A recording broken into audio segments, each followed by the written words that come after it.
છે પ્રિન્સભાઈ કે સાહેબ પ્રોગ્રામમાં એડમિશન લેવું છે પણ તમે તો નવરાજ પડતા નહીં હસીનો મેળો લાગ્યો. એટલે હવે મેળો નહીં લાગ્યો, નવરાઈ નથી એવું નથી. નવરાઈ તો કેવું છે કે આડે દાડે તમે આવો તો લાગે આખો તો નવરા બેઠા હોઈએ.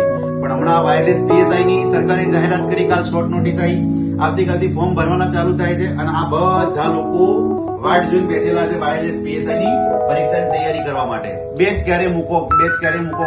આ તો મારો 1.5 વર્ષથી લોહી પીતો હતો. આ બેબી મારી સવા વર્ષથી મારી જોડે લોહી પીતી હતી. આ મેડમ મારી જોડે ક્યારના રાહ જોઈ રહ્યા હતા. બરાબર, આ બધા મારી જોડે જોડાયેલા હતા કે વાયરલેસ પીએસઆઈ આજ આવે, કાલ આવે, આજ આવે, કાલ આવે. આવી છે એટલે મળવા આવ્યા કે સાહેબ બેચ મૂકી છે તો તમે બુક બનાવવાનું કહેતા હતા, બુક કેવી બનાવવાની છે તે આ કેટલીક ડેમો બુકો મારી જોડે પડી હતી ને સમજવા માટે આવેલા છે.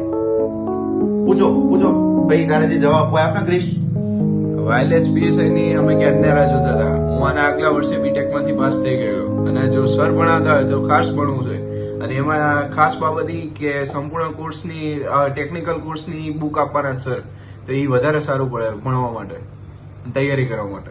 બરાબર, શાંતિભાઈ તમે કોણ, શેના માટે વાત? હવે અમારા જેવા માટે છેલ્લો મોકો છે તો આ મોકો શા માટે જવા દઈએ? સાહેબનું ગાઈડલાઈન લઈ અને અમે આને પરીક્ષા પાસ કરીએ એવી આશા રાખીએ છીએ.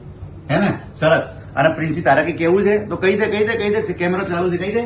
એમાં એવું કઈ નથી સર, સારી રીતે બધું કરાવતા હોય તો અમે એડમિશન લેવા તૈયાર છીએ. એન્ડ ઓકે, તો આ બધું આવું છે એટલે તમારે એડમિશન લેવું તો આપણે આપી દઈએ. તમે ખાલી 5 મિનિટ વેઇટ કરો. બરાબર, 5 મિનિટ ખાલી વેઇટ કરો તો હું બોલાવી લઉં છું. આ લોકો મારો સેશન પૂરો થવા છે. ઓકે.